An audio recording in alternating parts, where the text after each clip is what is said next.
What if I told you that success doesn't just change your life, it quietly changes your emotional chemistry? You start feeling proud, fulfilled, validated, but somewhere in between the promotions, deadlines, and small victories, a quiet feeling starts to grow. It's not exhaustion, it's not stress, it's something colder, quieter, harder to name. It's loneliness. Not the kind that comes from being alone, but the kind that comes from being surrounded by people who don't really see you anymore. It's what psychologists call status isolation, the invisible distance that forms when your achievements grow faster than your emotional connections. You see, the higher you climb, the fewer people can climb with you, and that's the hidden cost of success that nobody warns you about. When you start winning at work, people celebrate you. They say things like, "You're killing it," or "You've made it." But deep down, something shifts. Your identity starts fusing with your productivity. Your worth becomes measured in performance. At first, it feels powerful, until you realize that you've built an identity that can't afford to fall apart. Because if you stop performing, who are you? Psychologists call this role engulfment, when your professional role swallows your sense of self. You stop being you and start being the version of you that people expect to see. Confident, capable, composed. Even when you're breaking inside. That's where the loneliness begins. Not from others abandoning you, but from you abandoning parts of yourself that don't fit the image of success. In corporate life, vulnerability often feels like weakness. So, you learn to smile when you're tired. You say, "I'm good," when you're not. You pretend you're okay because you're afraid the truth might cost you respect. Psychologists call this surface acting, suppressing real emotions to maintain professionalism.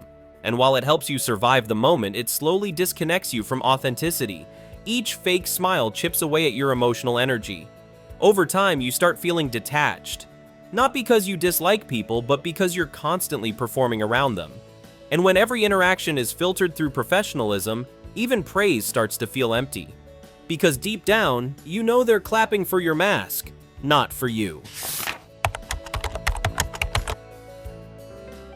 Here's the irony. The more capable you appear, the less empathy you receive. When you project confidence, people stop checking in. They assume you're fine because you look like someone who doesn't need help. It's called the competence bias, the belief that successful people don't struggle like everyone else. So when you're overwhelmed, people say, "You've got this," instead of, "Are you okay?" It's not that they don't care. They just can't imagine that you, the strong one, could ever feel small. And because of that, you end up becoming the emotional caretaker for everyone else. But no one becomes that for you. It's strange. Success was supposed to bring you connection. Instead, it built a wall of perception so strong that even empathy can't climb over it. Let's talk about conversations, the kind that used to recharge you. You remember when you could talk about dreams, ideas, or random late-night thoughts. But now every conversation feels scripted. Work updates, KPIs, productivity hacks. Even lunch breaks turn into strategy meetings. Psychologists call this social dissonance. When your inner world outgrows the social circles around you, you start noticing the mismatch between what you want to talk about and what people expect to hear. So, you stay silent. And that silence is dangerous. Not because you stop speaking, but because you stop being known. You start existing as the efficient version of yourself, the one who delivers results, meets deadlines, hits targets, but the human underneath quietly disappears.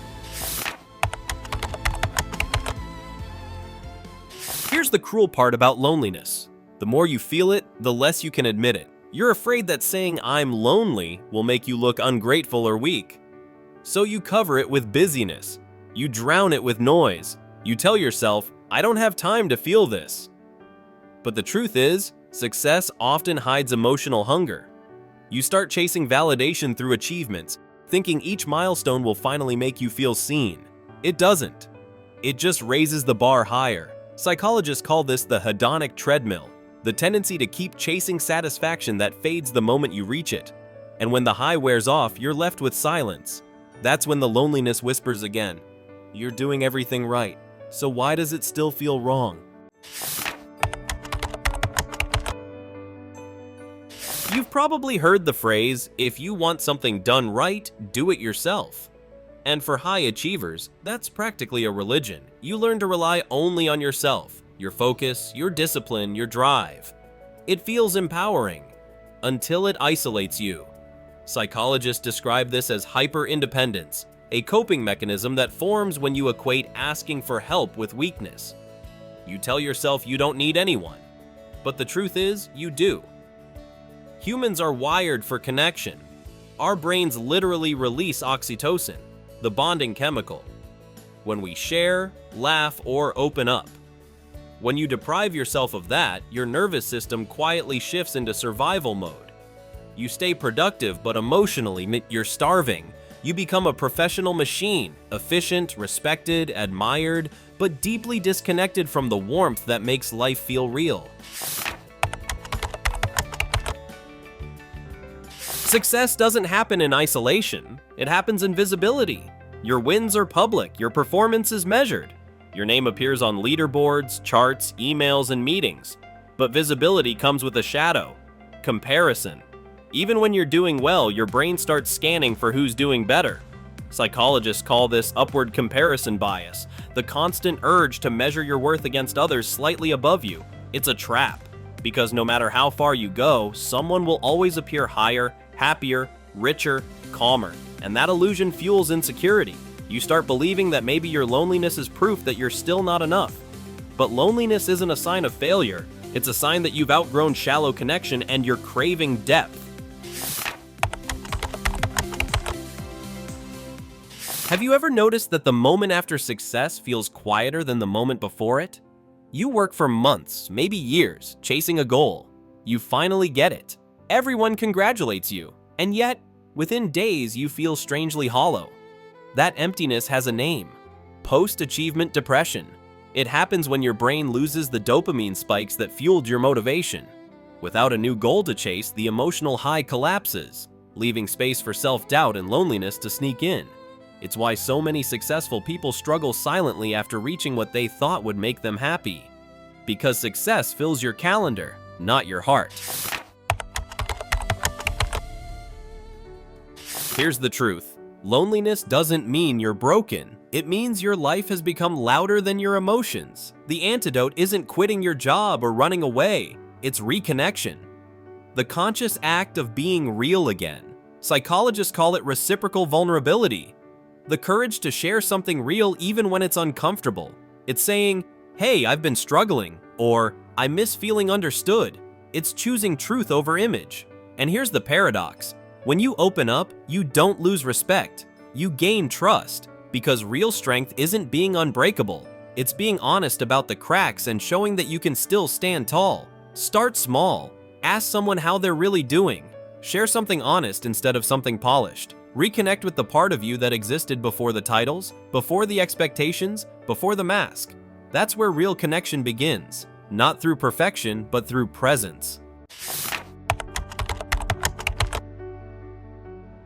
Maybe it's time to redefine what success actually means. Not just promotions, recognition, or wealth, but peace. The kind of peace that doesn't depend on applause. Psychologists call this intrinsic validation, finding worth from within, not from results. When you master that, you stop chasing and start living. Success isn't about being admired. It's about being understood, because admiration feeds your ego, but understanding feeds your soul. If you've ever felt like no one really gets you, if you've smiled through exhaustion, or buried your emotions under achievements, know this: you're not the only one. And you're not weak. You're just human in a system that rewards performance over presence. But the real power, it's not in how much you can do, it's in how deeply you can feel, and still keep your heart open. One honest conversation can rebuild months of quiet isolation. One shared truth can remind you that you're not invisible. So, the next time success starts to feel lonely, pause. Look around. Ask yourself, when was the last time I let someone see the real me? Because behind every strong, successful, high-performing employee, there's still a human, craving connection, belonging, and peace. And maybe that's what real success was supposed to mean all along. You've spent years mastering your career, now it's time to master your inner world. Because here, we don't just talk about success, we decode the psychology behind it. Stay curious, stay self-aware, and remember, success without connection isn't achievement, it's quiet survival.